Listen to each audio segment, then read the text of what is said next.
DreamHack Open is brought to you by Corsair, Intel, and Monster Energy.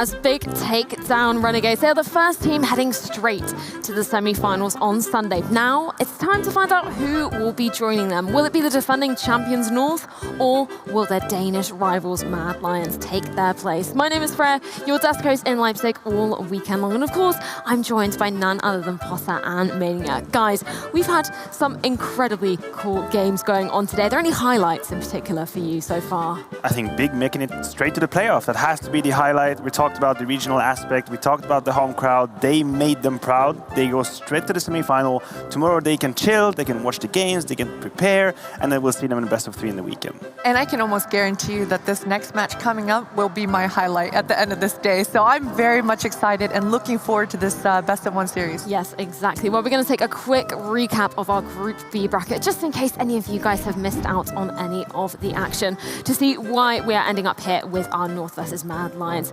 final going on. Of course, North managed to take down Sprout earlier, 16-4, which is the most decisive scoreline we've seen so far today. And of course, Mad Lions taking down Heroic.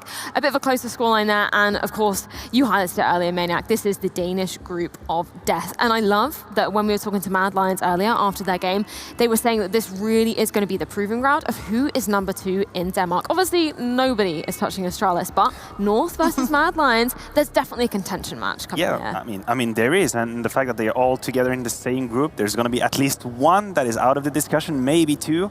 And now I believe that Mad Lions, they have made the greatest or the strongest statements so far. Even recently on the internet, anytime they ran into either Heroic or North, they beat them. Talking about North, they absolutely dismantled them in the Katowice qualifier. I'm talking 16-8, 16-4. They destroyed them. They destroyed them. Just to pick up on that 100 line, maybe put it on a t-shirt or something. But yeah, Mad Lions, they actually look great. And you know, they came in here, I think, with a different status. I was doubting their ability to rise up to the occasion. They actually did it against Heroic and with styles. Yeah, I think that's particularly interesting to bring up the history of these two teams competing against one another. Obviously, we saw the Mad Lions rebrand happened on the morning of Seville, I think it was. So there's only been 2 recorded matches of these 2 orgs coming together, but it is 1-for-1 at the moment. Obviously, you brought up that Mad Lions managed to take them down the IEM Katowice qualifier. So it's definitely a grudge match, I think, from both sides, trying to prove that they are the best team. Exactly, and I know that we mentioned that at the end of this tournament, we're going to determine who the number 2 is going to be, but this is a long-standing battle. I think majority of 2019, well, really since the beginning of 2019, ever since North kind of lost their number 2 role, it's just been an extreme battle between all 3 of these teams. So I think it is fair to say that we're going to see the second best Danish team, but I think it's even more to say that we have 4 really, really strong Danish teams. And just to bounce on that, if you just consider the difference of resources between these 2 lineups, right? You have on one hand a team that used to be intrigued, very modest means to them, motivation, hard work, right? And then North, stadium, offices, absolutely insane, a lot of means put into that project, didn't really have quite the success they wanted to, and yet these 2 teams are fighting, they're clashing here, and Mad Lions could be the one running with the second best team in Denmark title. Exactly. Well, I think that's what's so interesting about this matchup is there's so much history to go off of. A lot of these teams have obviously had huge roster changes and haven't been too many matches against one another, but But these teams, they have history, which is why I'm so interested to see how the map veto is going to be playing out, because these two teams, they're going to know each other. They're going to know their strengths. They're going to know their weaknesses. Definitely, and I think we have to keep in mind going into these map vetoes that we just had a very long Christmas break, and not only that, you just mentioned, Freya, new in-game leaders, roster changes. So I think coming into this year, we're going to see a brand new North and a brand new Lions as far as what their comfort picks are going to be, what their go-to maps are going to be, especially in a best-of-1 series. So when I was looking at these maps, I was just like, I have no freaking clue which route it's going to go. Now it's complicated. I don't believe that North will allow overpass. I think overpass should be removed by North. That is exactly what's happening now. Vertigo is still on the cards. Vertigo is on the table. It used to be the third map in Sevilla when they were playing. It's removed now, so what's left with Dust 2 and Mirage. Dust 2 and Mirage could be the two possibilities. We have seen Mad Lions quite efficient on Dust 2, and the ability to gamble on the CT side, being very aggressive on the T side. It looked okay, that is removed by Mad Lions. Wow, that's surprising. That is interesting. This is the Christmas break we were talking about. 4D chess, 100 playing Counter-Strike. Because Lions, they never played Mirage, you know. North, we talked about them being efficient across all the maps, all 7 maps. Lions, the one map that they did not work on in 2019 was Mirage. So this Christmas break is definitely, hopefully, paying off for them. They had a lot of time to kind of revisit that Mirage. You know, we know all teams are pretty familiar with that map. It is the oldest map that we have, but I'm interested to see what they're going to bring out, because this is definitely surprising. Why do they do us like that? We have to do predictions after that, and now Handon is coming in with either the genius move of going to Mirage or the very, very silly idea. And the result is going to discriminate that. But I think just looking at Handon and his history with this team, I don't think it is going to be a silly idea. I think he's definitely going to be prepared for this, and I'm really excited to see what those guys can bring. And obviously we've kind of talked about earlier about Handon, the mastermind behind this team, but he has got such a squad of firepower by his side. They proved it in their matchup earlier. Yeah, they have a really deep roster, to be honest. You think about Acor, it used to be a rifle, one of the most impressive guys that you would watch playing M-Bots, for example. He had videos where he was just, you know, tapping left and right. Now he's playing the AWP, he rose up to the occasion and has actually been doing quite well. You have Bubsky, that is, in my opinion, a rookie. I would still put him in the rookie category. He's quite young in his career, still making waves. He was very impressive in the first game, 169 rating. You have Roy, which is, how can I put it, an old, young player, does that make any sense? He's not that young, but his career is on his first step, and I think he's having a really great show for that.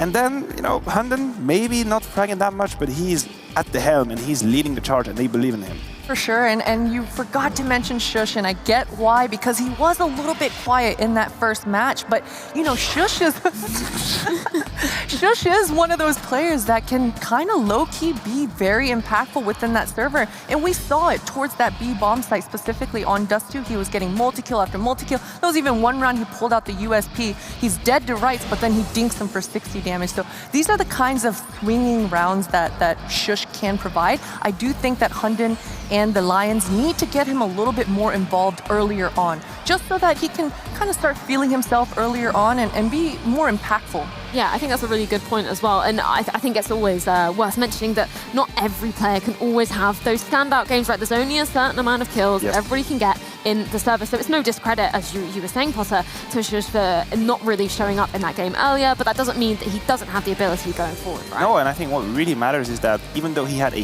very quiet first half, that's not undebatable, he actually did get back into the game in the second half.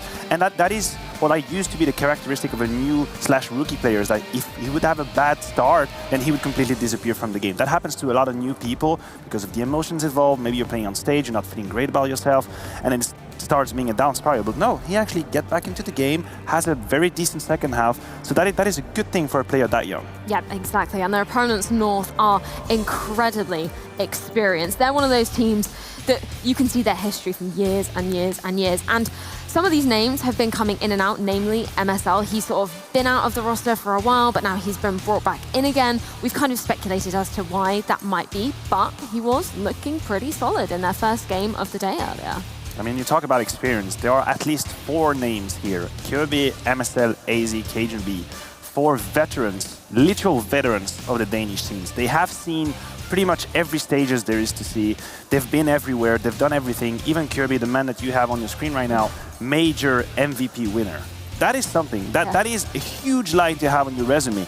Yet, again, we end up in a discussion where we're not really sure what they're going to do against Mad Lions. Experience is not enough. They had a problem in terms of firepower when MSL was in the lineup before.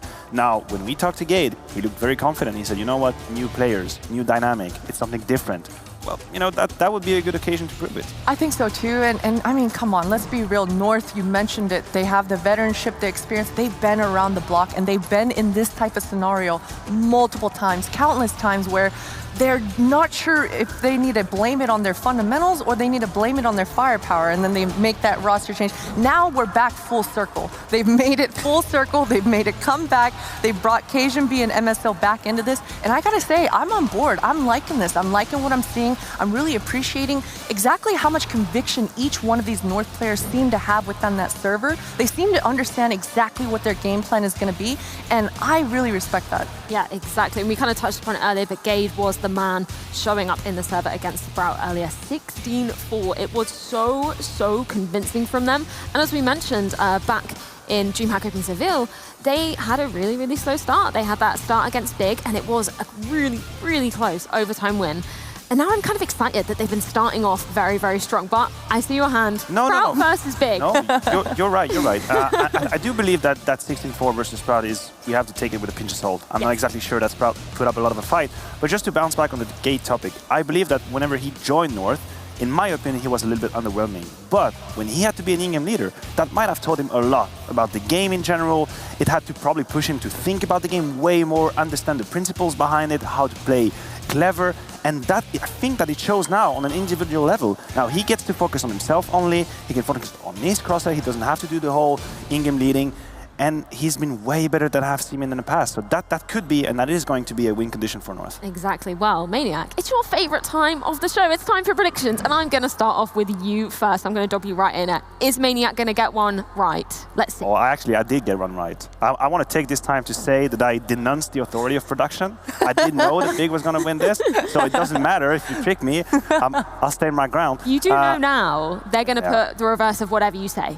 So then I cannot lose. Then I cannot lose. No, listen, I think that Mad Lions are primed to win this. Okay.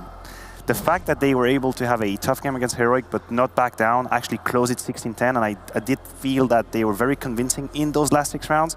I'm going to say Mad Lions. What about you, Potter? Who are you siding with? Oh man, this one is so tricky. My heart is with Mad Lions just because I love their story, but I'm going to go with North here. I'm going to say North. I feel like the conviction in their eyes, the confidence that's beaming out of each of those players, I really like it, and I'm hoping that it translates completely throughout this tournament. Call me crazy. I am going to be siding with you, Maniac. I believe in Mad Lions. I think they're going to be really proving themselves in this game. But I don't think that, I think it goes to say that it's going to be an incredibly close series, especially on Mirage as well. I think that map is going to be a huge display for both of the teams, right? Yeah, I agree. And now you just reminded me that it was Mirage, so I feel really bad about my own prediction. But it's okay.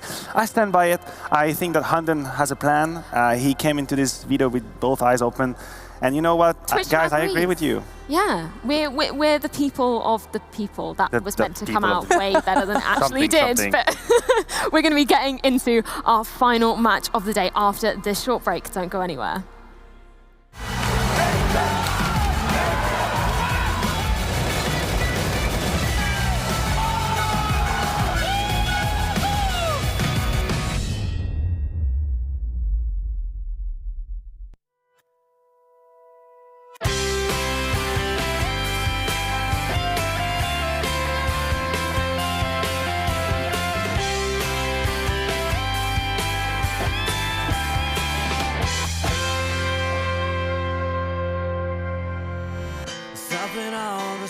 Of her skin like a cancer black skull eats her from within.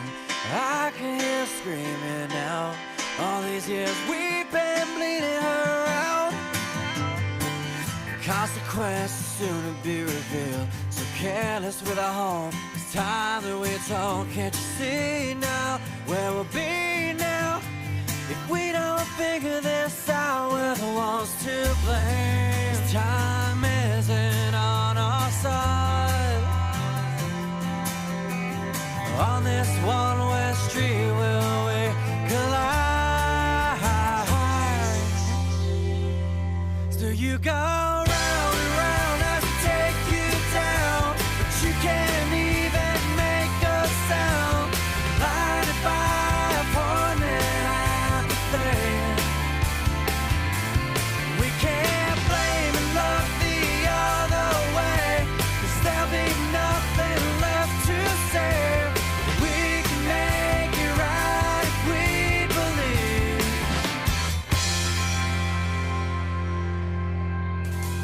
We're all on this roller coaster ride in a theme park of this crazy mess of life, and it seems like there's no way out. When would now be the right time to change? We can't disregard while the leadership is swayed. Can't you see now where we'll be now if we don't think?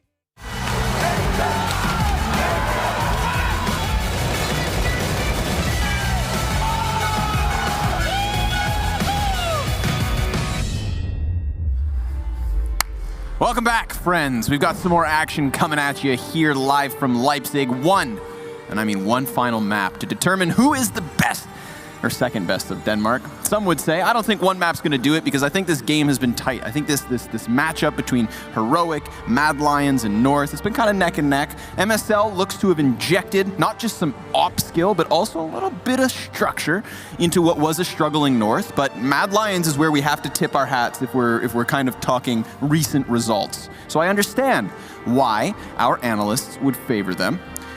However, it is Mirage as well. I think that kind of plays against North, personally. I think so too. I mean, they don't have like an amazing win rate on Mirage, so it's gonna get sketchy, Mohan. I don't know. I feel like if like in terms of the veto, if Mad Lions, it's like you look at the veto and you see Mad Lions don't play Mirage, and we're in the first tournament of the year, and they like are playing it now. Yeah. And they let it go through in the best of one, so they know what they're doing. They know Mirage is going to end up. They banned Dust 2. They banned the map they just beat Heroic on. Oh, dude, what are they up to? Yeah, exactly. What is going on in Hunden's So big for me, brain? I'm just like, give them the credit because they look good on Dust 2, and they look good recently, so look good at this LAN and recently. Yeah. And now they're going to play North, and they know that North want to play Mirage, and they're happy to play it, and they could have played Dust 2. You got to give them credit. There's something there. There's something going on here. Yeah, something fishy. Smell that? Yeah. Salmon. Yeah, get away from me. So one final map, all right? This is what's interesting. Big 2-0, get their ticket punched. They are in the playoffs. That's exciting. That pushes Cloud9 and Virtus Pro into a best-of-3 elimination tomorrow. And then, of course, we've got... Whoa, my brain just... Yeah, never mind. And then we got Heroic and Sprout on the other side there, which I mean, if we're just looking at recent performances, there's no reason to believe Sprout will best Heroic in a BO3. So what we should have... The problem with Sprout is like where it's like they picked Bulbasaur when they could have picked Venusaur. You know what I mean? It's like they have stunted their own growth by calling themselves Sprout. Like where do they go from there? Yeah. They need a parent orc that has a name of a plant that has been grown, right? Ultimately, there's no evolution potential there. If you're Sprout, you're always going to be Sprout, right? Yeah, you're always That's why we can't pick man. them. Yeah. That's fair. But the loser of this match goes on to play a BO3 versus, assuming Heroic win, of course. That's what I'm assuming. Would then face off that lower Danish derby. So this whole group is just about Denmark, really. We're really learning more about the Danes. Yeah. And again, if you guys weren't tuning in earlier, we had interviews with the teams. I believe it was. God damn, my brain today. Well, there's like a few interviews. Which, there's an interview with Big Coach. There's an Borup, that's it. Borup. I was going to say Bubsky, but Bubsky's playing here, and it wasn't him. It's Borup who was saying, like, yeah, we all understand that the outcomes of this group kind of tell us at the beginning of the year as to who is where. And who of these three teams is kind of going to be touting that second place in Daneland. Yeah, we have to wait for best of threes, you know. Yeah, we do, definitely, 100%. But, you know, what we got earlier was kind of Heroic getting outclassed by Mad Lions. Australis are the kings, and everybody is right now a gladiator in the stadium. They're killing each other. Yeah. They're still nowhere near Australis. Australis just laughing. They're just laughing watching them kill each other. So it doesn't necessarily, I mean, you could be like number 2, but like number 2 by a mile. Yeah, they're still kind of fighting. Still be number 2 firmly. But so we'll see. We have MSL back at the helm of North, and that does kind of scare me. I think this is really what could extend them into that second spot. But enough yabbering, enough jabbering. Let's get into the headshots, baby. Counter-Strike coming at you. North, Mad Lions, 1v01 to book their spot in the playoffs as well. Look at it, join big. Getting a day off, get to come in fresh-faced on Sunday. But enough about what's to come. Let's focus on the here and now. We've got 4 flashbangs, 2 smokes for Mad Lions, little underpass control, little apps pressure, but still what it is, 3 guys outside A. Again, Mad Lions try this 3-2 split on the T side on the pistol. Stair smoke. Jungle smoke. So 2 right side, 1 Palace in pressure. This is a very classic kind of pistol take on Mirage. Almost everything's a classic at this point, but now they're going to make their way out. MSL is going to be at the front. He's got the USP and the headshot to boot. 2 players in connector. He'll spot him and he'll take him out. Actually, just one. Second one comes up, and will he finally die? It looks like not. Gade's going to protect him. And Acor doesn't fall far from the tree. Here he is with the 2-piece. Yeah, come on, Roy. Come on, Roy. I believe what Matthew called old young player. In a 1 versus 3 clutch, bomb's going to get tapped, causes a frantic peek, of which he is cut down. So, USPs prevail. North going to pick up that CT-sided pistol. Yes, yeah, they do it. Yeah, that was a nice round from MSL. He's in the critical spot. He has the most amount of pressure put on him of anybody else on the map. He's in jungle. This position in general throughout all the rounds will be the highest pressure position for the CTs. You're going to have to deal with window pressure, connector pressure, palace pressure, and just A hits in general. Yeah. And here, they come up connector for him. They smoke to kind of segregate his spot and to bait his attention, and yet he kills 2 people out of the crossfire. Just thought he was going to run up connector and get the best of him, really peel off that jungle control. It's just MSL, ha ha ha ha. Had another thing coming. All right, here we go. Bodies all working together. Man, this is such a sick buy. Everybody has helmets. We've got 4 Galils and an AK. Now, there's literally not a single piece of utility for them to play, but go ahead and peek me, try. They will be up against M4s for the most part, but they have the entirety of mid control. Now they've got that jungle position. Cajun B looking to set the crossfire with MSL. He gets them all turned, they all turn! And Cajun can't get more than 1, but Kierby's coming to the mix. That's gonna put him at the man advantage, strung right back into the even keel. Acor, good job. But bomb has been dropped and things slow down to the strength of North. Bubsky, who had a lights out performance on Dust 2, is gonna try to 1v2 clutch this. He's got 40 seconds and AZ is not even gonna give him a chance to breathe. Comes up from CT spawn, and that's a 2-0 start here for North. It was a nice peek that made Mad Lions look a little bit helpless when they were coming across the A site. It's a very vulnerable position. Once they get past triple and they could fight CT, that's when they're in a much more powerful spot. But in that moment where they're in transition, they really just don't want anyone to see them. So it was a nice peek from North to come and take that fight early, and that's what allowed them to win. I think they were lucky to get the kills they did and bring it so close in the first place. It felt like North really had control of that situation. You know, it's funny, Mad Lions, and in particular Bubsky, who in his post-game interview earlier was saying, like, he was nervous to play Heroic. His hands were shaking. He was still getting headshots, but his hands were shaking. And now, up against North, they feel that same difficult challenge. It's about keeping yourselves composed. And despite only having Glocks, that's composure for you. They'll take the B-bomb site. Get the plant down. Hunden's not going to be contested. Kierby just jumps out through the window, and he's going to slay everyone. So it's done, sure enough, but it's a bomb plant. It's a nice plant, yeah. So, you know, to wrap this back to my point, it's like Mad Lions, despite them, you know, qualifying for Katowice, despite them winning V4 and placing high at these DreamHack Opens, they still kind of see North, who haven't had those results, as a superior. You know, it's like they're kind of probably still intimidated by some of the accomplishments of the players of North. And I think North look really calm. They look cool. Seems like the pressure's off, so. Yeah, I mean, I guess when everyone just like never expects anything from you. Well, I guess it's North are the weirdest team in the scene right now because people have constantly had high expectations for them, and then they've all like kind of. And then everyone was disappointed. But they've consistently underperformed. Exactly. They've never really been super high peaks. But it feels, I guess it's awkward because like at that level, I guess with their results, the expectation should be gone, and there should be pressure off of them, but there is always kind of a ton of pressure on North. It's like my expectations for the individuals of North are high. And that's probably why it's the individuals. But my expectations for the team are low. Okay, yeah, I can see that, yeah. where do we go from there? It's tough, yeah. It is. Yeah. Whereas on the side of Mad Lions, I praise the team play. I praise what Hunden's been able to implement with They're in a much luckier position in that sense because they probably like are on pretty even terms in some way, but they're just so fresh right now. They just really can't disappoint. MSL back with that op. Ooh, covered by Kierby. Man, freaking smoke grenades. Giving him nasty angles, but here comes Roy, gets himself onto the scoreboard with a trade frag towards CT. Acor's op sings as he bests MSL. But he's going to keep this one close as can be. Still man advantage for Mad Lions in the post plant. Couple of smokes, frag and a flash for North to work their way back into A. Now, there is Hunden over here on Firebox. Everybody's got a decent post-plant position, but remember that Roy over towards ramp cannot stop a defuse. Hunden popping up from Firebox there, denying any presence on site. This really pushes AZ to save, especially with an op at his feet. Oh yeah. Get it, go, gone. Mad Lions on the board on the very 4th round. Yeah, they earned it there. That was a good, nice creep up from Gade. They had a chance, obviously, if they get the kill, it's 2v2, Firebox control, and they have an idea. Like, they know no one's under Balk. Yeah. Like, they have connector control, so they know that it's probably going to be either Tetris, which will get cleared right after, and then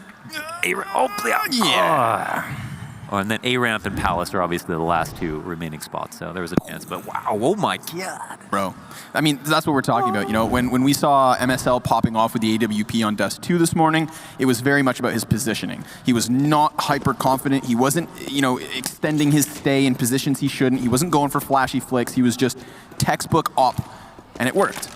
That shot from Acor, now that's where he should succeed with the AWP. He's meant to be a little flashier. Give us the pizzazz. Well, he is the reverse Roka. Mind blown. I never noticed that. So yeah, we better expect some pizzazz. What's Danny up to nowadays? Where is Roka? He's out there. I know he's grinding, man. Playing KZ probably. No, I think he's looking for an MDL team, so. Okay. Well, yeah, I'd pick him up instantly, first of all. Without hesitation. Yeah. Utility's low here, Launders. North throwing out some smokes. Molotov comes underneath Palace. Cajun B's gonna try and burn off any sort of a ramp hit, but he's blind. MSL almost pulls the trigger. Oh my god. Oh my gade. Gonna re-plume a smoke. Still staves off the hit. What will be a 4-man split onto the A site. However, they've done such a good job at burning off the ramp hit that now those smokes over towards stairs and jungle are gone. It's not going to impact the round because there's not a CT in mid or jungle or connector or stairs to really deal with. It's MSL on site that becomes the problem. He drops the first body. Cajun B already used his smoke, so the second molly burns him out, but he's still able to get at least 1 kill. And MSL moves forward. He comes into the site, he cuts off bomb, and he pushes this all on to Roy. He's stuck in the Palace. He's got nothing to shoot at, and North are comfortable here. 10 seconds, bomb is theirs. They've won another round. Man, I love the confidence from MSL to play triple when the smokes come out over A.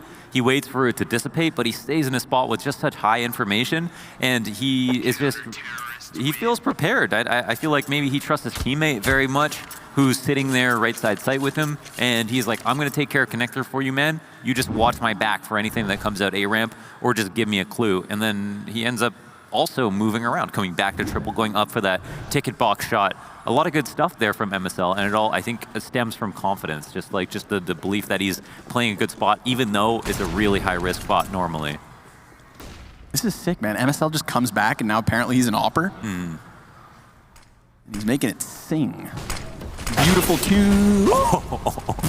That one falls flat. Kanye grabs the mic.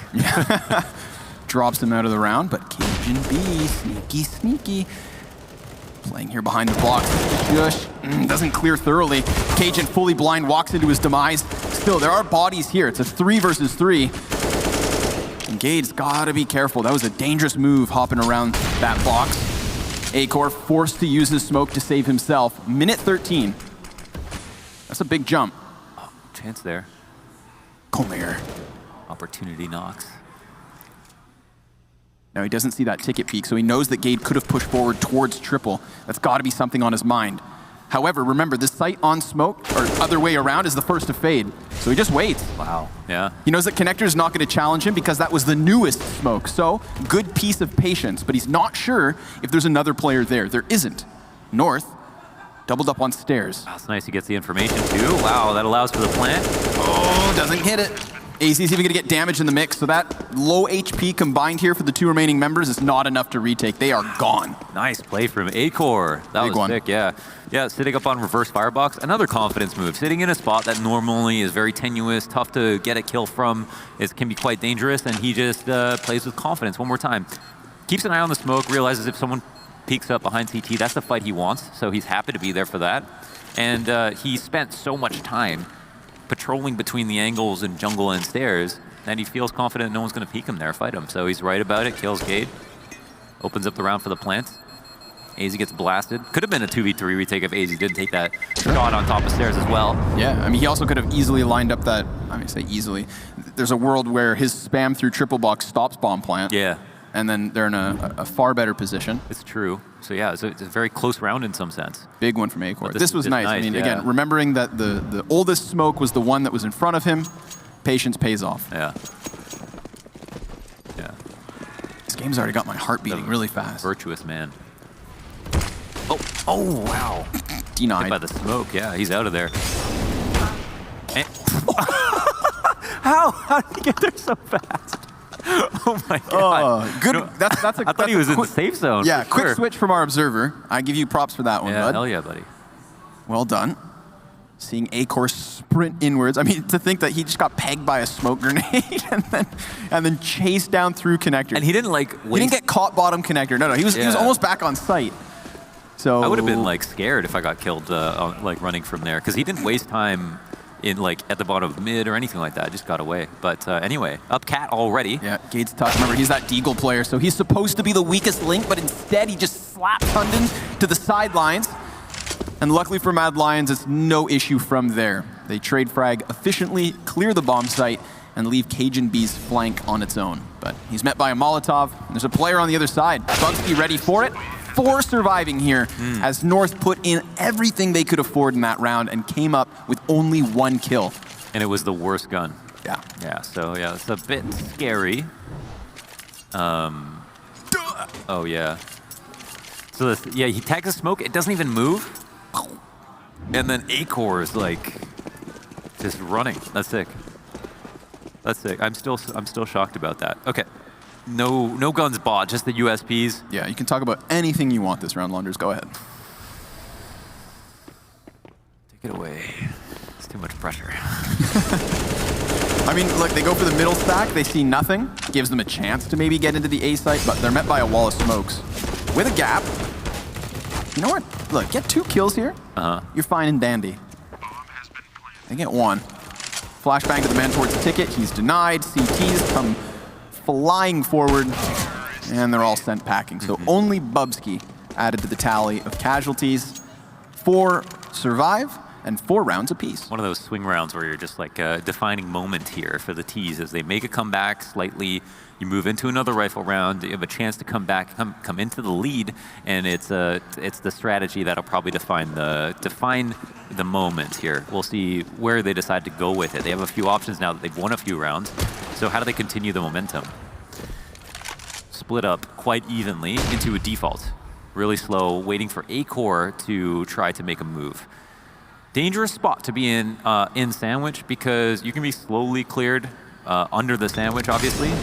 If you're Acor, that Molotov does not go deep enough, but that's where you call it they Molotov me off A ramp. We've got to go back. Flashing A, flashing A. Here we go. Wall of smokes up and over. MSL's Sandwich spot. This could be big if he's not burned out. Ooh, he wants one better. He's going to play himself close smoke. Just puts his face in the crosshair. Oops. But this is all a ruse. You know, they go with the full-blown execution, but really that bomb's just charging headstrong into B. And oh no, Gade's caught with a nade in hand. It's a good flash, kind of slows things down for a moment, but he knows that he's screwed. In fact, he doesn't even get a chance to fire back. He's peeled out of the smoke with AZ inside of these plays. Here comes Cajun, also denied. This is just Mad Lions picking up all the kills. There were chances in this round for North, and there still are. MSL getting the kill from Catwalk and immediately changing direction. Yeah, this is really rough. I mean, it's not going to be a total... Oh, wow, he can actually catch him. He's planet safe, but Acor's, yeah, got that covered. So, yeah, it was a good attempt at the rotation. It was nice and fast. There was maybe a chance he gets at least one kill. But as you were saying, there were so many chances there for North, and every single one of their kills was just so labored, though. Yeah. For Mad Lions, it looked easy. Like, every single one of their trades went their way, and it didn't seem like... there was a chance in the nebulous sense that in each of those duels, if North aimed better, they could have won. But it wasn't like they got unlucky. They just didn't aim well. Like, they had a lot of trouble to find those kills, and Mad Lions just capitalized over and over again. Damn, dude, this is big. North are now losing by a round. Okay, we're about to start the 10th round of the game. Yes. And they only have one pause left after this. Wow. Well, at least they're trying to think. Yeah. Trying. Yeah, they're putting effort into thought, which is probably the first step on the ladder to success. Thought? Yeah. First step? Yeah. It's got to be a thought. Yeah. Or breathing. Breathing, then maybe aim or something like that, and then we go from there. But yeah, at least they're putting in thought. Well, they didn't put in much money. Right. KRB opts to get some Kevlar. Ooh, but... Palace push. Palace push, yeah, sure enough. Roy, just chilling. Not too stressed, although he's got 4 HP, so Cajun really wants to trade this one. Go get him, Tiger. Yeah, not much to lose. Right. Oh, hard to spot, but still spotted nonetheless. Get that Krieg run. He's out there.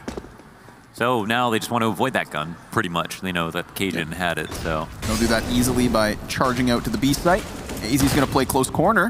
Nice first kill. PZ working decently, but the B site has fallen, and so has Cajun. That is Mad Lions to a 6-4 advantage. Look. 3 survivors in that one. Yeah. Money's flowing. Dude, rounds are coming. It's not just that. The rounds are won with a lot of people. Look how much money they have left over on each of the players. Now just running through the list. Acor's got 13K, Hunted 5K, Shush 7K, 6, and then 5 for the last 2. And they all have their buys. And this is at 6-4. So they've done such a good job winning because all the rounds that they've won, they've had majority alive every single time, or better, just like 4 or 5 players. Well, it's not even close in these rounds. There's one. I believe that's an aggressive op setup inside of B apartments to drop Shush off underpass stairs. So, nice. Now what? We did have 3 members of North getting aggressive towards ramp at the beginning of this round, so I like that they were trying to hit the extremities of the map, give them early mid control, but try and cut them down before they get to a site. He loves headshots with the op. Really blows them apart. And opens up connector. Great Molotov, that's gonna force KRB. He only gets himself 1, but Cajun has just kind of stuck his way over towards ramp. Crucial kill there onto Roy. He can get into the depths of ramp over towards T-spawn, and that would have been big had they maintained the 3v3. Or 2, excuse me. I don't know where Gate is. They're trying to figure it out. His rotation through window, we'll see if it has any impact. Cajun makes a nice rotation all the way out to mid. This makes things interesting. Now, Mad Lions cannot keep track of anybody at this moment. They're going to be guessing, and that might count against them. Here it is. Gate finds that rotation, and Cajun also from a brand new position. Very nice. I like that. Good job, North. I mean, you could see how timid they were moving past the staircase, wary that Cajun could have gone through ramp back around towards Palace. In fact, obviously, the middle play is what seals the deal. But that enabled the Jungle Man to get his frag. Tarzan. George swinging in.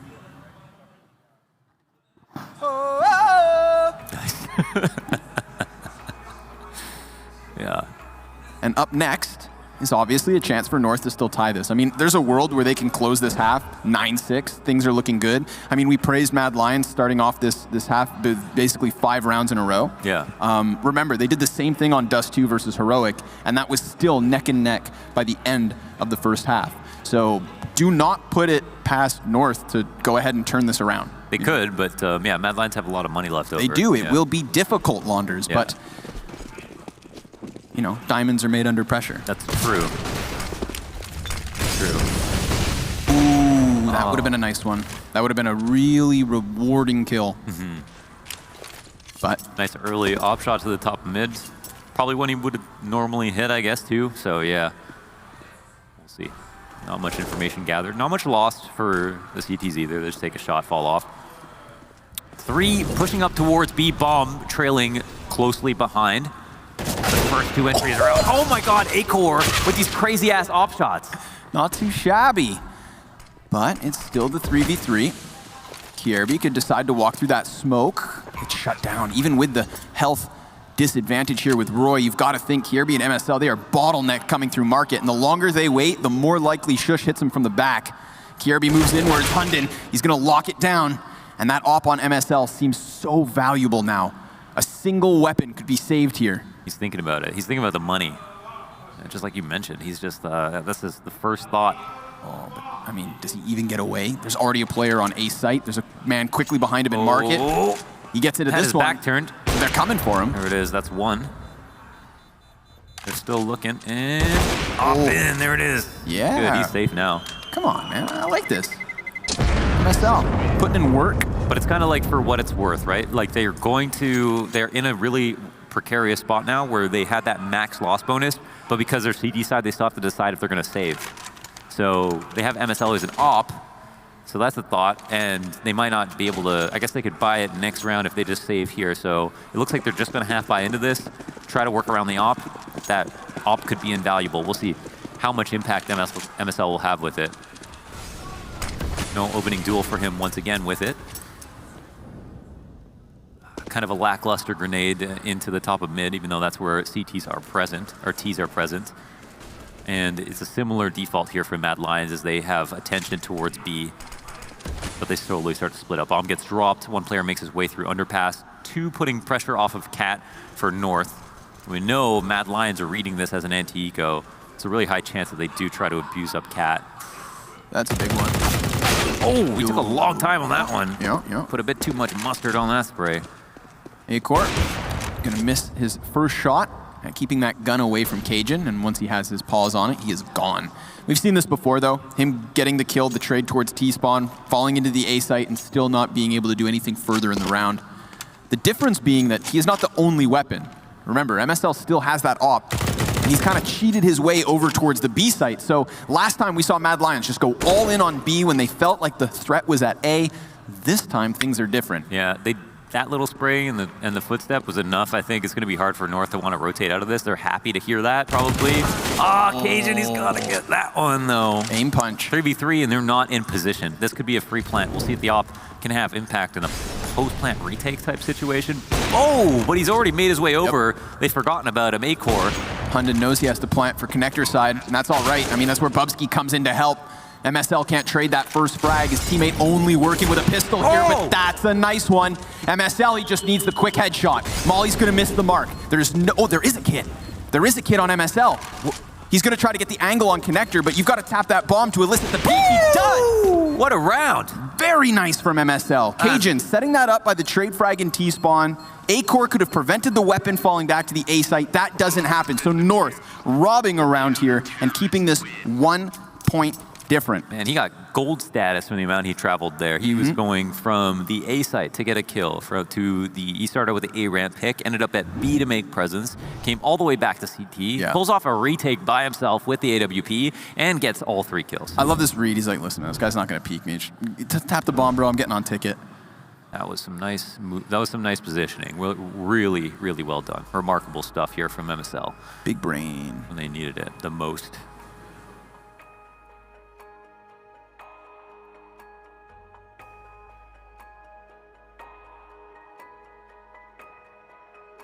Mad Lions, 2 pauses left after this one.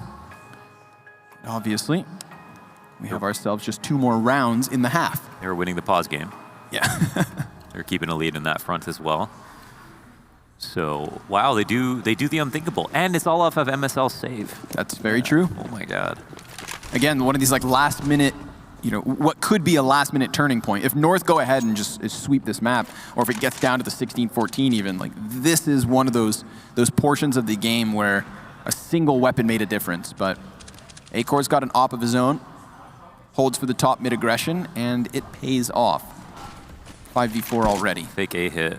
They've pulled a lot of people, but they just want to bake grenades. It looks like they aren't ready to execute on B. But there aren't really nades in response. Yeah. I wonder why. I guess AZ's over at B. It's just got a lot of info, I guess, yeah.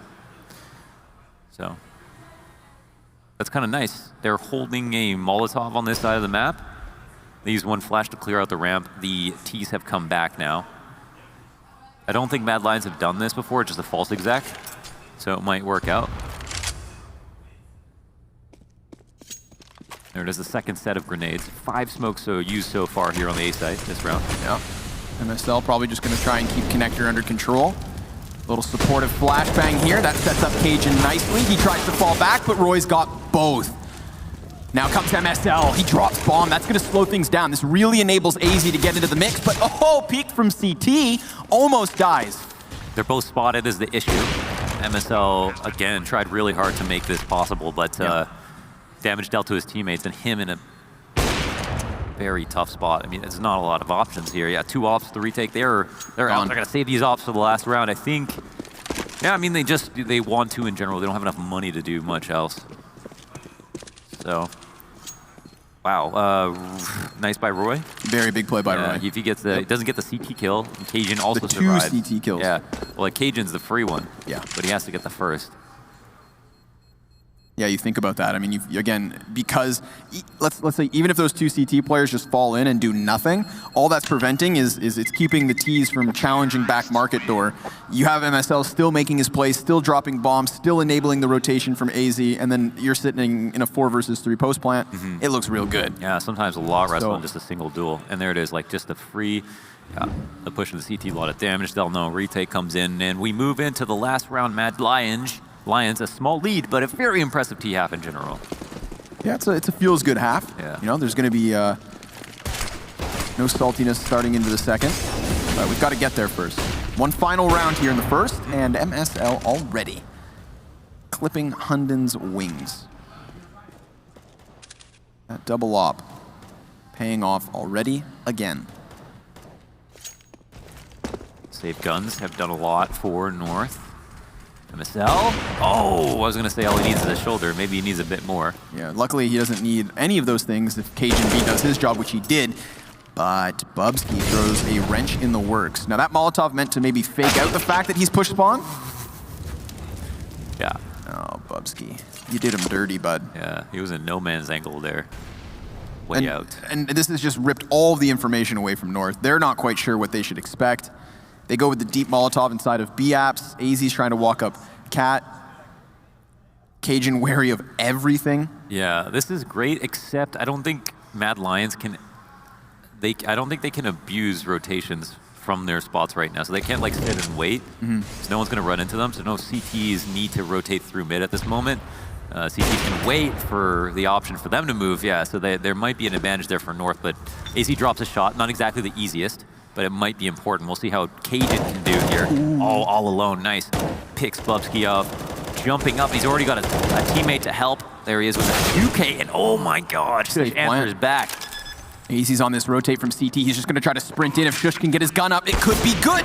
But no, needed the headshot. Does a tidbit of damage versus AZ, but that is all she wrote here for the CT side of North. They will keep it as close as possible, but they give up the advantage. 7-8 to the favor of Mad Lions. They win 5 rounds in a row in the middle of it. And look at this back and forth for the final 6. Beautiful stuff. But before this map concludes, we are going to have to throw it to a break at the halftime, folks. Don't you dare move a muscle.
Thank you, sincerely, for sticking around. I mean, it's really in your best interest, seeing as this map is still, in my mind, anybody's to take Launders. Sure, Mad Lions had a good, successful T side, but some of those rounds were close. I think North made the best out of a bad situation. We talked about how much money they had on Mad Lions at the end of that half, and still they were able to trade rounds back and forth for like 6 in a row. Kind of, yeah. I feel like North get just destroyed, if not for MSL in that half. Fair. So like, there's a few rounds where he just made really heads-up play with the op and also saved in important situations.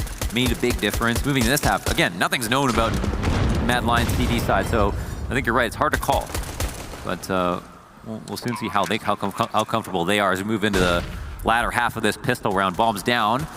Shush is pushed back, but he knows he needs to fight. He's got a teammate behind him. Flash comes out and he reloads, and he is out. Good thing Roy can trade that one. There are still 3 players here for Mad Lions charging up from CT spawn. We'll have to see if that lack of Kevlar comes back to bite North. Bomb halfway ticked already. They came in with 3 belts of utility. Gade causing distraction, but no, they don't get it. And there is still time for the defuse. Mad Lions picking up the second pistol. Yeah, that's actually I don't know if it's like that great of a post-plant situation for North, because they want CT control. A lot of their round is predicated on CT control because they have a default plant. So A-Ramp can't actually defend. The Tetris player, or so the Sandwich player is only there to kill people as they cross. He can't actually stop someone for sticking a defuse, but they don't put a lot of emphasis on trying to attack in CT spawn.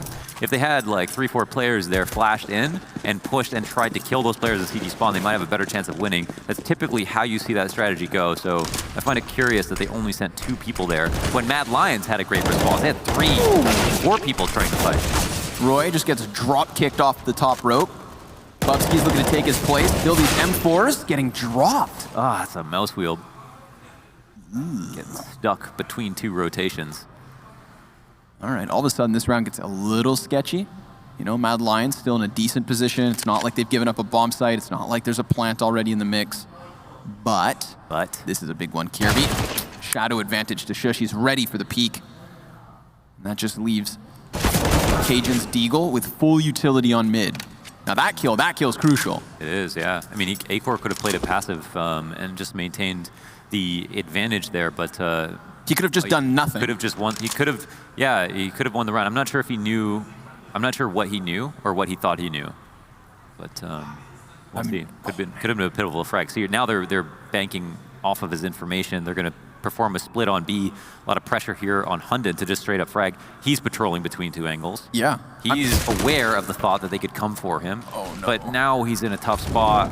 Ooh, and he picks the wrong position to use that Molotov on. Nade comes his way. Got info. That might give him some info. They're going to jump out window. He's stuck here at N, which might actually alive. work. Yeah, they don't even come over top of him. Yeah, Cajun, he's fumbling with the jumps now. Oh no, Cajun, he's given up the bomb as well. I mean, Hunden just sits on this.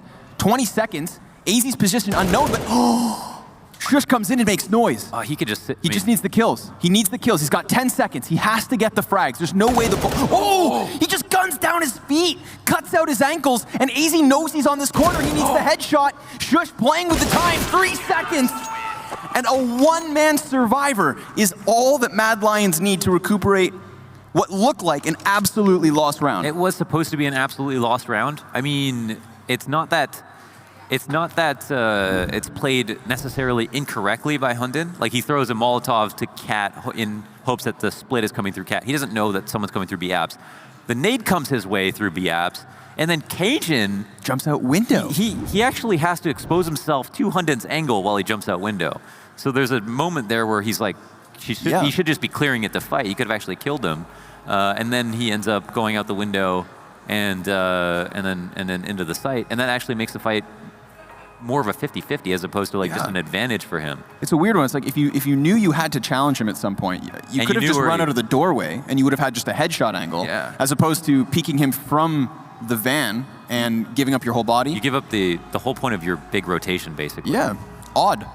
And but also I understand, doesn't want to give up bomb. Maybe he's assuming if he jumps out window, he prioritizes plant and his teammate gets the kill. Sorry, that's right. So maybe he's worried if he dies, he drops the bomb. Drops the bomb and he's screwed. Yeah. Okay. But in the end, he had to go for the fight anyways, and does end up giving up the bomb. Yeah. What a wild round, man. Very strange, yeah. And at least the bomb's on the floor as opposed to in the halls.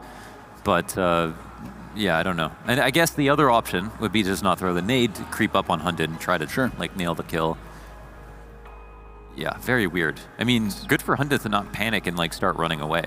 And I think I thought he was dead to right staying there, but it ended up being the correct call. Mad Lions just happy that they were able to recuperate that, because when Acor dies in mid window, you saw the difference between what was left there. You had a CT player on each bomb site completely separated. Yeah. You gave North the chance at a plant. In the end, it doesn't come back to bite you, but that's a round that really could have turned early momentum here. Blink and you miss it. Round 18 already done. One player lost, so be it. Wow, really a momentous round there for that very precarious 1v2 situation with AZ, and leads to this eco, and then obviously Mad Lions now in a powerful position once again here on the CT side. They've got some money left over, good guns to their names, but the same could be said for North, at least in the guns department. Oh, the nade trade at mid, that's huge. Very nicely placed HE on AZ. That assist in the spray from Roy. MSL answers back quickly though. Very fast response. Yeah, good on him. You know, we saw a lot of his op play on the CT side and middle. Well, now he's on the offense. Yeah, the kills are hard to come by. True enough, especially if they don't peek, but looks like Shush may go for it. Ooh, spinal tap. This is looking good for North. Remember the cost 2 rounds ago with that situation that unfolded on the B site. Whoa, the rotation is a overstack from the CTs towards A on the presumption, well, maybe not even a presumption, just to say if we pick the site, they come here, then we have a better chance. If they go to B, we'll save. And it looks like they have a chance to win now, because if you erase the rest of the map, this site has perfectly enough people to be able to do something funny. We don't know if they'll win, but there's a chance if 2 people go absolutely bananas. I mean, these ramp players, they're going to have to face Roy. They have a Molotov to burn him out, so they should expect his push, sure enough. Hunden now, just that scout, so he can't even keep the player in Palace. This one's done. If Roy doesn't get burned out of that position, or if Roy goes huge despite the flames and picks up some kills, then maybe. Ooh. But that's all she wrote. 8th round for North. Oh, strange bounce. Just trying to save if possible, but yeah, he's spotted, tagged, and bagged. So North pick up a round. That's nice. Minimal losses. Good answer back from MSL early on. Good moves on the A site later on. And a big question, do they buy? Yeah, I was thinking they had enough money to buy, but I guess Shush and Roy just don't, so they'll hold off. They don't invest anything, actually. They don't try to half buy or armor up. Well, actually, they invest $800. Okay, whatever, Poindexter. Couple frags and a flashbang. They're good for a kill. Had a couple of well-priced grenades. Go for some boosts. Gonna try to charge their way through the east side smoke. That's a great first grenade, even follow-up damage. Hey. CTs with a couple of kills, but Gade's here on damage control. He's gonna deny them any weapons. Woo! Oh, okay. Yippee-ki-yay. Yeah. Gets himself 3. Gade is a mechanical beast, so... Yeah, you compared him to Shroud. He's like Shroudy, yeah, but I actually think like he was like Shroudy in the good and the bad ways. Like it seemed like he had like more of the aim than anything else. But I think it was pointed out on the desk that, you know, potentially, and with him in the interview, like him getting more perspective as an IGL has made him just a smarter and better player. I think he said smarter, to quote him. I also have another thought about that, but we are into another rifle round there, and Gade is going to start this round off hot as well. MSL. Good trades for the T's. Loses half his health, but so be it. 4 versus 3 advantage. Acor slams the door shut, ramps closed. Bomb is thrown into the open. Yeah, a little bit. Oh, gonna call a rotate over here in the form of Hunden. He joins on CT spawn. Now Connector, that's the big question. I like this, the Molotov, to allow them to push up and disincentivize North from doing anything crazy too quickly. Now Hunden gets into a better spot to defend against A. So the longer the clock bleeds down, the more likely it has to be an A hit. And they think they do have B info because they just saw this bomb here, so they just know there's no overstack on that side of the map. So I think informationally they've done a lot of good stuff right now to secure their position. Kirby, he's waiting for this underpass player. If Bubsky keeps on going, if he doesn't go to the top of mid all the way through apps, Could have been a rough one, but here's the other thing. Yeah, they've got the push through BAPs, and they've, but it's all predicated on the fact the bomb's still in vision. So they know the T's have to be working on this more than anything else. Yeah, confirmation. There's at least one in Palace. We've got Hunden still focused on the jungle push, so Kierby could walk into his crosshair. That's an excellent flashbang. Denies a little bit of presence from the AWP. They clear it out, and he doesn't know there's a man on firebox now. Acor has to give up all of his angles, 2 successful flashes, so it goes from the A-hold to Bubsky's flank. Bubsky's flank becomes crucial, and he drops that bomb at the best possible time. A flash of his own, a second peek, and he could even go for that 3rd kill. He'll miss the shot and take a bullet, but it doesn't matter. Acor into the mix, the 2 ops survive, Mad Lions to a 12-8, 12-9 lead. Tactically speaking, that was a beautiful round to talk about from both sides. Like, because even though there was all of this stuff that Mad Lions were working on with the info on the bomb, there was also North who were making smart decisions, being aware of what the threats were to come. And Kierby throwing those flashes made it seem like maybe they do have a chance to actually win the round. They throw it beautifully, blind CT spawn, they take out Hunden, they isolate him and kill him with the fear probably that more people are going to be grasping down on his position. And then it's really Bubsky who, because of that great rotation he worked on from early on with all the info on B, that came in to win the round finally. Love that, because it signifies that the early advantage, the very important one, leaving the bomb out in the open, was the defining point in the round, despite the other team doing good things to try to pull it back. Yep. Just praise all around, really, but the difference maker is Bubsky opts not to go for the underpass flank. He goes all the way around, finds his timing, and hits those shots.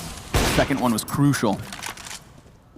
Here we go, round 22. The action does not stop. I mean, there's a really good flow and pace to this match at the moment. Lots of bodies trying to barrel down on Bubsky. He gets out of the apartments, and he has Hunden here to help. They jump down into the flames. 2 slain already. Can Bubsky hold? No, not any longer. A 3 versus 3 still set to unfold, but Roy, he could be the difference maker now. Loses a ton of health, but the damage is so done. On both sides of the coin, we've got a player barely alive. Last time Acor threw that smoke, he walked through the one on door. Looks like Cajun could hold him in this. Wow, Roy made a fast underpass play, off of Cat, right? Yep.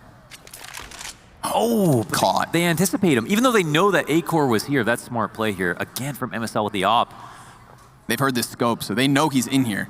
He has an understanding that that bomb's probably going to sprint over towards A. He gets through the murder hole in time. Watching this rotation. Yeah, MSL is. Oh, the timing, and now he's going to plant the bomb. Acor stops it. The bomb is on full display. He could literally, oh wow, he's going to stay here. Look at the health advantage. Yeah, he's assuming that Cajun's a lot closer, but he's not.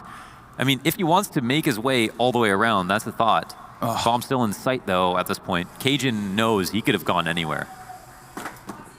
Acor, use nasty. Can't go for the headshot. He's going to get that safe plant off, assuming that he's in ramp, which is right. Cajun, he just needs the headshot. Oh, he knows he's low. He's got his pistol out. Oh, he gets ready for the walkout.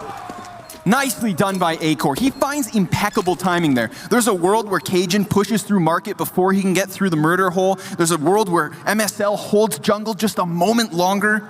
Acor has a shallow enough angle that he can't even CT spawn. So he's really banking on either Cajun making this grave mistake and walking out too deep to try to get a ramp control or something like that, or maybe waiting long enough that, he can see CT spawn, So he just wanted to make sure that no one could cross around the default box. I think that's the big one. That was nice. That could be the killer round right now, because I mean, it's not just a 4-round lead.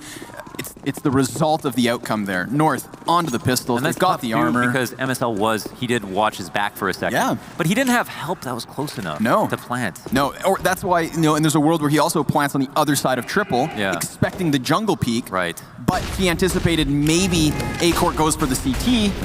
A world of difference in, okay, hold on. Wow, maybe it isn't a different, that round, maybe not so important. They might be able to kind of feather that a little bit as they win a pistol, a full-on pistol, a Fnatic B, I'd like to call it. It's a very light rush. Damn. Okay. Don't stop. These are supposed to work every once in a while, but does it ever come at a crucial time? Less so, yeah. 10-13. Sure, 3 weapons saved. This is one of those freebie rounds, but it's going to be a very, very refreshing feeling here for North to just rob this round. They rob it and they win it while they're saving, so they have so much more money as well, and they already bought their armor. just when you think like, that's it, Acor with a crushing round clutch. Yeah, maybe not. Yeah, we'll see. I mean, like, they don't have money to buy full guns on the last 2 players, so honestly, there's a chance where they don't spend everything, because not everybody can spend everything efficiently. So, you know, you might just want to just bank on the 3 guns as best you can, taper expectations, spend a little bit on each, but not armor up on the last 2 players. I'm not sure what their decision will be. I think this is just purely economic for Mad Lions. This gives them time to think as well, actually, which is kind of interesting. North coming into this one, I guess they were expecting to buy no matter what. Sure. But maybe weren't expecting the round to be over so quickly. So now I guess things are changing. The gears are turning. The gears of war. And this is when I feel like, you know, pressure starts to mount a bit more as well. Mad Lions, I'm sure they were thankful that Acor wins that clutch, because that's got to be a moment, just a moment of relief. And that moment of relief was fleeting because of the all-in B hit. Like, let that serve as a reminder. You cannot let your guard down. You cannot give North a way back into this. They have the experience. They have the composure. Yeah. I mean, they have far more experience than Mad Lions, undoubtedly. They actually do spend the remainder of their money. I'm surprised Hunden doesn't buy a nade set here. And Acor doesn't help him out with a pistol. That would have probably been optimal. Acor goes down. Does that free up a gun for Hunden to grab? That's the question. No, it's not an easy place to get it. Yeah.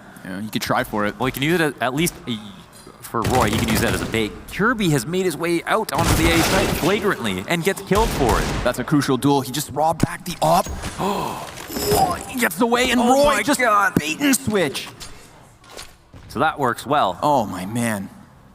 It's like Kirby is just that string on the ball of yarn. Yeah, it all starts to get unraveled. I mean, North are still in a good position to hit this B site, and if they stampede through it, that'd be it. But Hunden, he gets his op into position. Bubsky off the quick peek. He's got confirmation that AZ's here. He confirms the duel, takes the kill, and will push Mad Lions to a 14th. Nasty. Back and forth, Mohan. This is exactly what happened at the end of the first half. It was no way of calling who would win the next round. They can't afford a back and forth though, with the disparity in rounds. 14-10. They do any more of that, and the game's over in favor of Mad Lions. So that is rough. They don't have money. They don't have any money. I mean, they have some money, but you know what I mean. I'm speaking in hyperbole. They don't have much money. They don't have any more pauses either. They do have a buy. I'm sorry, they will buy though. Despite that, they've got. They at least had enough for the 1 full op. MSL will pick that up. He's been nuts with it. I can see why they want to invest in him. Honestly, he's been very smart with the op. He's also just leading in kills for the whole team. Again.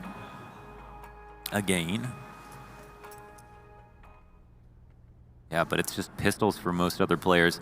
Op is going to be a lot harder to get a kill. That's the round, man. On the CT side. On the T side. Hunden getting his hands back on that op. Roy dropping onto the cinder blocks inside of window. That's huge. And now Bubsky, I mean, boiling over with confidence. Shush, 1 health. Saved him. I can't take it. I just can't. Yeah, that was a excellent frag grenade. MSL and Gade going to be frustrated with the fact that they're nearly down to half their health already, but still successful in clearing out this A site. Shush, alive by a thread. And he has close proximity on these Ts. He hears one fall away, but remember, that's 2 players back in T-spawn. Oh my God. How does that happen? I mean, perfect grenade. I just watched Kierby deflate in real life. They were going to go to B.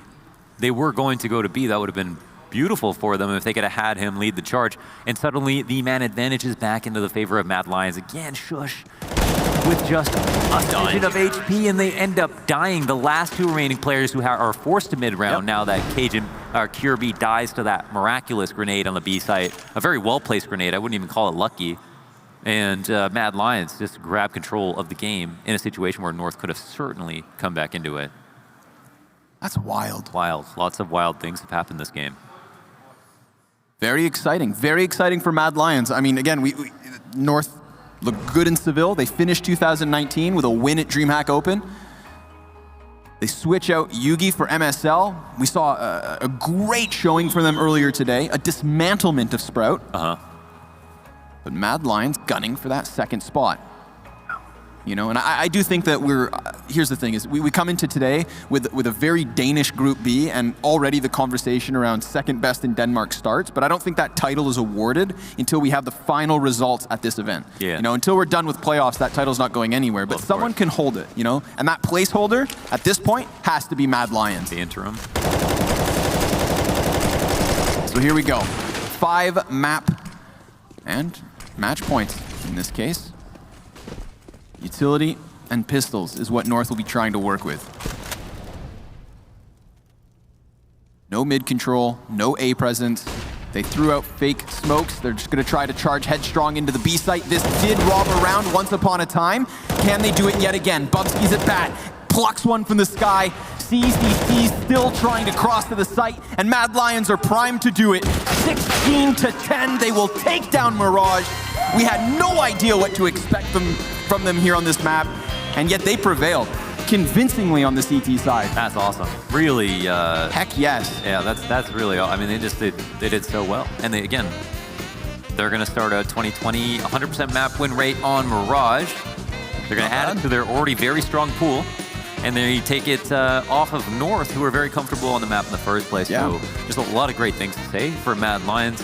Condolences especially to MSL, who I thought played exceptionally well and had incredible and palpable impact in both halves, and as an opper, no less. Yeah, his op play has been impressive. I mean, just nice shots too. Like, you know, we praise like the positioning of it, but his timings on his peaks inside of connector, just locking down mid was all worth praise. So I like this North. Despite them giving up this map, I like the way MSL is slotting right in. Yeah. And I can only imagine that the more time we give North, the better they're going to get. Like, there's no way MSL has implemented everything he brings to the table.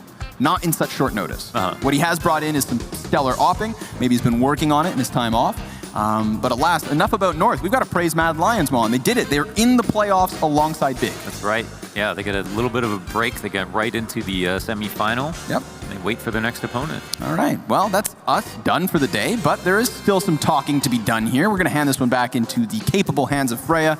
Go ahead and take it, guys. Thank you so much. We're not just praising Mad Lions, we're praising Maniac. Finally got a prediction right. Only took him a whole day, but it sets you up in good stuff for tomorrow. No, I'm actually 2 for 2 if you don't consider open games. You know, they thought I was a fool. They thought I was delusional, but no, I was just laying a trap for everyone to fall into. The open games are out. Now we know what to expect, and I'm going for it. Well, Mad Lions definitely laid a trap there with that Mirage pick. We were so skeptical of that. We weren't sure why that they necessarily let that through, but it was evident. Hunden had a plan, and it played out perfectly. It really did. And I mean, there was a round where we were in the green room watching Bubsky flanking with that op coming from A ramp, and I was really nervous, not only because flanking with an op is pretty challenging, but also because Bubsky mentioned he was a little shaky leading up to today, just facing off against his biggest rivals. So I was like, oh no, please don't whiff. But Bubsky shows up, and he always certainly does. And that seems to be a recurring theme, that when things go, I mean, when the pressure goes up, Mad Lions, they still play their game. That was the same against Heroic. A first half, very decent T side, then they go to the CT side and they lock down the map. That happened again versus North on a different map. 16-10, same score, right? Map is different. And then you have that trio of players, Bubsky, Eiko, and Roy, who are actually going crazy. Shush is doing what he needs to do, and Hunden is being Hunden at the helm of the ship. But 2 very similar performances against different opponents and different map. I think that bodes well for the playoffs. Yeah, exactly. And I think it's so nice that you highlighted Bubsky there, Posta, because obviously he was top fragged in the first game of the day, and then he top fragged again in this game. So that shakiness that he was talking about, definitely nothing to worry about. Yeah, I mean, he just put it in his back pocket. He was able to focus up. And I think that's the beginnings of a star player in the making. You know, when you're able to just put the pressure aside and use it to your advantage and use it to kind of fuel you, I think that bodes really well for these guys. Yeah, I mean, he's pretty young. He could have a very long career, and the least we could say is that the beginnings, the first pages, are looking pretty good. And of course, we've got a member of Mad Lions standing right here. It's Roy. Thank you so much for joining us. Congratulations once again on that incredible victory. How's the team feeling to be heading straight for the semi-finals on Sunday? It feels amazing. I think we are really ready for this event, and we have been practicing a lot. Our boot camp has really paid off, and we worked on a map pool, and right now we are like in the strongest position ever during our map pool. So really happy with this victory as well, to prove that we are really like number 2 team in Denmark right now. Interesting. I want to pick up on 2 things there. First of all, the map pick, Mirage. It surprised all of us that you were kind of going towards that, considering that North have been a strong contender on that map. Were you sort of did you know that it was going to be getting down to Mirage, or is it something that sort of happened and you kind of just played it on the fly? We kind of had a pretty good idea of what 2 maps we were going to end up on, and then we ended up on Mirage. It wasn't really a surprise for us, but I'm pretty sure it was a surprise to them.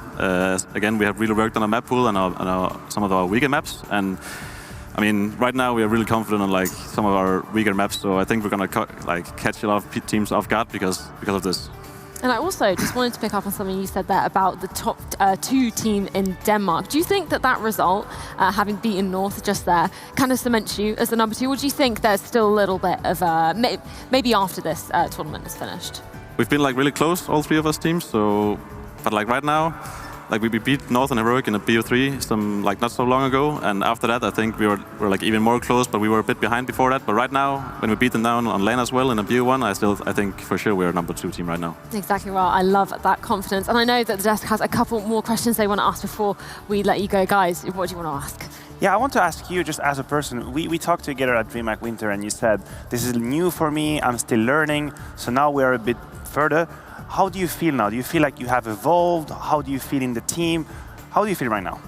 I feel a lot more confident than last time we spoke. I think I've gained a lot of experience, and I've kind of shifted into a new role on the T side that I'm like working really hard on, and it's paying off for me, and I feel really good in it. And just for that, and my performance lately has been really good in the Katowice qualifier as well. So I've gotten a lot of confidence, and I'm finally starting to feel like my team really trusts me 100%. So that also like really gives the it makes me more calm when I play, and I feel I can take more chances, because even though if I do something bad or do some mistake, then I know they trust me, so it feels really good. Roy, I'm going to ask you the same question I asked Tabson. Is there any conscious decision that you made in 2020 to make a change or improve, or it could be personal, it could be in-game, anything? I think I've always been working really, really hard, so it's kind of hard for me to set new goals, because I think I'm doing everything I can, and I've been doing it for the last 3 years, and that's why I think I'm sitting here, because I've worked as hard as I possibly can. Maybe sometimes as a mental state, I'm probably trying to work on a few stuff, because sometimes I get some mood swings and stuff, because you play to the edge of burnout, so sometimes it's really difficult when you play so much. But I'm working really good on it, and I think it's working really good out for me, because I've had some problems with a few injuries in my wrist, and right now I've finally come to a place where it's close to being fixed, so I can just put in the hours again, and it's really starting to pay off. Yeah, exactly. It's totally paying off for you guys as a team. Now, you guys will be heading straight to the semi-finals on Sunday, which means you have a day off tomorrow. Is it going to be practice, or are you going to go out and maybe relax a little bit? I'm not sure, actually. We haven't really talked about what we're gonna do tomorrow, so I guess I'm just gonna go talk to the guys right now to see if we're gonna chill a bit or we're gonna play. But I think we're gonna play some CS tomorrow, definitely. Yeah, we want to come in hot on Sunday. Awesome. We look forward to seeing you on Sunday. Thank you so much once again, and congratulations on that incredible win. And with that finishes our games for day 1. But fear not, we are still going to relive some of the best moments. So let's take a look at our top 5 plays from today. And starting off with play number 5, we're going to come in here with Mad Lions versus Renegades all the way back on Dust 2. And of course, it's Bubsky with the pistol coming out with the 3K. It's with that USP, and this round, it ends just as fast as it started. And number 4, we have Hats on Nuke in a very tight clutch 1 versus 2 with the spray going out in style. Such a good spam coming out for him. And with play number 3, I think I'm a little ahead, but let's take a look. Yeah, let's take a look at that spam through that wall again coming out from Hats. With play number 3, we're going to have Cloud9 versus Renegades going all the way back to Overpass here, and it is none other than Sonic. I know, Freya, you were talking about his impact earlier on in this tournament, and this is exactly one of those rounds where he shows up big. And number 2, we have Zantares showing us that the FAMAS actually can kill people. You're not sure about it? Well, Zantares can show you that even with the FAMAS, if you have the good position, if you surprise them and mechanically you're here, you're going to win the 1v3. And the last play of the day, here we go. Dusha, Daisha, Diha. A lot of different names coming out for this young Polish star, but that was on that Dust 2, and that was very early on in the match. We were wondering if he was going to be able to show up and show exactly what he's made of, and I think he gave us glimpses of that today. That was one of the 4 rounds Sprout won. It's pretty good. That's actually a highlight. And he makes number 1 play of the day. So you could not ask for more than that, but there have been so many highlights from today. Is there anything in particular that you've really enjoyed? Any particular matches that have been sort of your highlights of the day? We spoke about it a little bit earlier, but it's got to be big. You know, coming into this tournament, there was a lot of question marks, wondering how impactful Gabi is going to be coming back in as that coach. And I think it's proving to be extremely impactful. They're looking like a whole new team. Tabson is online, Xantares is online. These are all really good things for Big. I think I'll have to go with Mad Lions. And Hunter's interview, we were making fun of we're going to destroy them, but actually, they backed that up. They walked the walk, they didn't only talk the talk. So I like this version of Mad Lions. I like that they stepped up and they are acting as favorite. They made it straight to the playoffs. They're going to have tomorrow off. And I really appreciate this version. This whole roster seems to be coming together. They can even surprise us with maps we didn't expect. They bring in Mirage that we didn't see come in. So I'm looking forward to see more of them. Yes, exactly. Well, our day wouldn't be complete without discussing our player of the day. And I think there's only really one person that this would go to. We were talking about earlier, Potter. Do you want to do the honors? Of course. It's going to be none other than Tabson. I think Tabson has had a up and down year in 2019, but man, is he starting off 2020 on the right foot. I think Tabson is a player that every one of us have no doubt that he has the mechanical skills to make him a top contender for a top player, and he showed that exactly today. Tabson is the whole package. Tabson actually is the whole package. And what I mean by that is he has the understanding of the game, he has the determination and the work ethics, he has the skill, definitely. He had the mind for it. He used to be an in-game leader. But I think at some point during 2019, he ran out of oxygen because he had too much to do. Quite simply too much to do. Now, new lineup, new structure. Maybe he can play his own game again. That's just one day, but I just hope that this day happens again for him.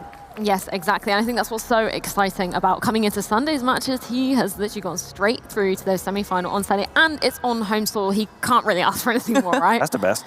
It's just the best feeling playing in front of your own crowd. It happened to me only once, to be honest, but the time it happened, you can never forget. Yeah, exactly. Well, tomorrow, we're going to be going into those elimination games, the best of three. So there is so much on the line. Are there any teams you're kind of worried about going into tomorrow, or any that you're expecting to really show up?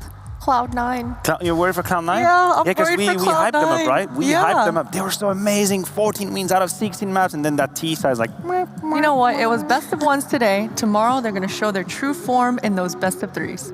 All right. Power of positive thinking, right? Positive hope. thinking. Wishful thinking. Sometimes it works. Sometimes it works. Well, you know what? We'll see. Potter, you've had the highest success rate of the predictions, so hopefully they're going to be siding with you on that. But, of course, we'll be back tomorrow with more DreamHack Open action. Of course, all there is left to say is thank you so much to our sponsors, Intel, Corsair, and, of course, Monster Energy. Thank you so much for joining us for this first DreamHack Open of the year. I think that all there is left to say is thank you so much for joining us, and we'll be back tomorrow with Day 2 of DreamHack Open Leipzig.